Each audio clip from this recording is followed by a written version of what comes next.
राष्ट्रवादीत हर्षवर्धन पाटलांचं स्वागत असल्याचं शरद पवार म्हणालेत।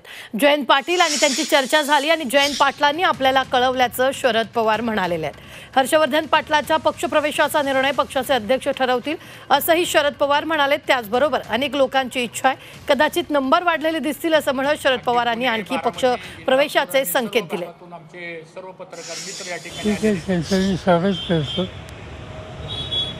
जयंत पाटील यांची त्यांची चर्चा झाली आणि जयंत साहेबांनी मला कळवलं की असा ते राजकीय निर्णय घेत आहेत आणि त्यांचं स्वागत आपण करूया, काय हरकत नाही। की येऊन राष्ट्रवादीची विचारधारा जन माणसात मांडत असतील तर केव्हाही त्याचं स्वागत होईल। पक्षामध्ये कधी यायचं कधी जायचं हे शेवटी पक्षाचे अध्यक्ष ठरवतील, पण त्यांच्याच वेळी 6 किंवा 7च्या आसपास असा निर्णय म्हणजे तो कार्यक्रम होऊ शकतो।